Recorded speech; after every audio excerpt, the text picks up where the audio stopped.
कैसे हैं दोस्तों?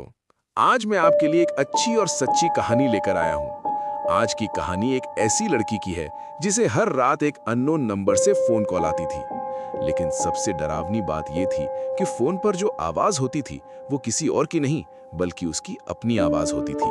और हर कॉल में उसे अगले दिन मरने वालों के नाम बताए जाते थे।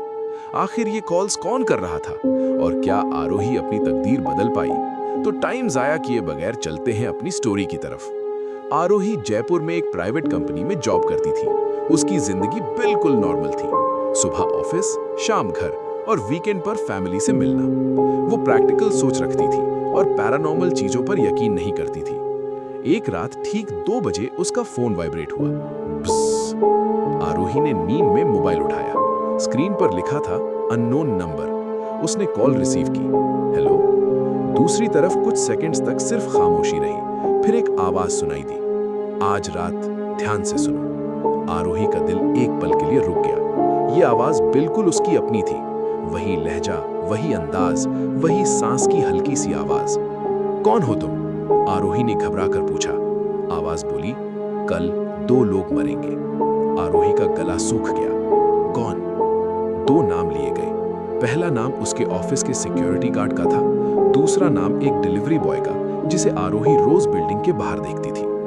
आरोही ने फौरन कहा, यह कोई मजाक है। लेकिन कॉल कट हो गई। उसने नंबर पर वापस कॉल करने की कोशिश की। हर बार एक ही मैसेज आया, the number you have dialled does not exist. सुबह आरोही ने खुद को समझाया कि शायद किसी ने प्रैंक किया है। लेकिन दोपहर तक ऑफिस में अफरा तफरी मच गई। बिल्डिंग के सिक्योरिटी गार्ड को सुबह हार्ट अटैक आया था और शाम तक उसे पता चला कि डिलीवरी बॉय का रोड एक्सीडेंट में इंतकाल हो गया। आरोही के हाथ से मोबाइल लगभग गिर गया। उस रात ठीक 2 बजे फोन दोबारा बजा। आरोही का दिल जोर जोर से धड़कने लगा। स्क्रीन पर फिर वही लिखा था, अननोन नंबर। उसने कांपते हाथ से कॉल रिसीव की। तुम कौन हो? दूसरी तरफ से उसकी अपनी आवाज आई, मैं तुम हूं।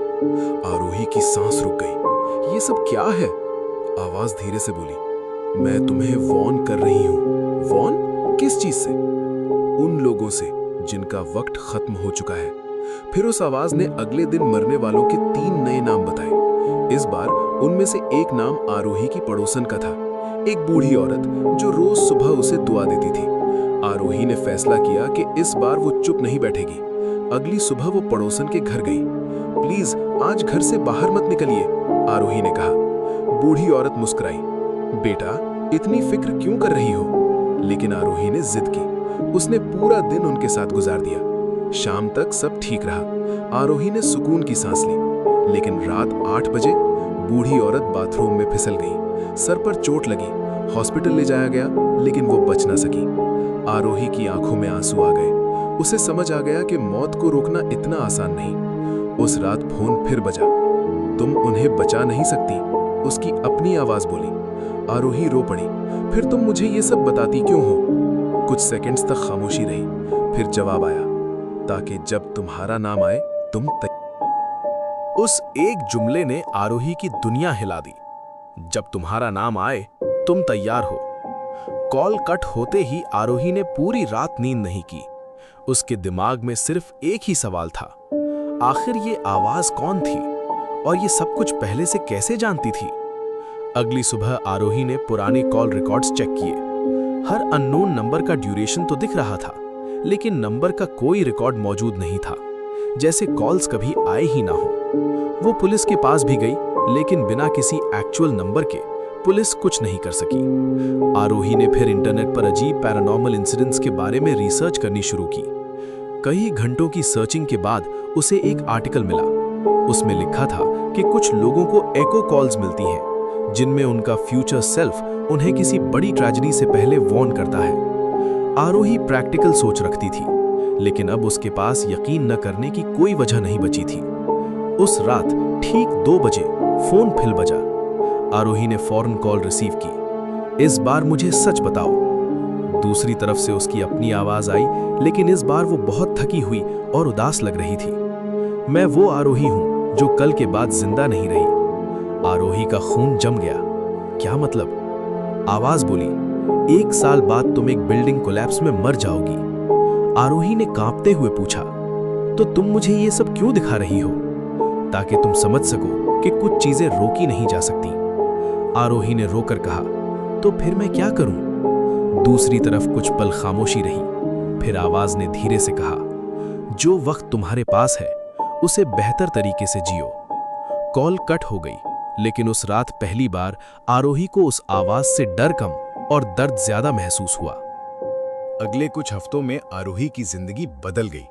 अब वो हर दिन को पहले से ज्यादा अहमियत देने लगी। उसने अपनी माँ के साथ ज्यादा वक्त गुजारना शुरू किया, पुराने दोस्तों से दोबारा राब्ता किया, जिन लोगों से नाराज थी उनसे माफी मांगी और अपने दिल की कई बातें कह दी जो वो सालों से टाल रही थी।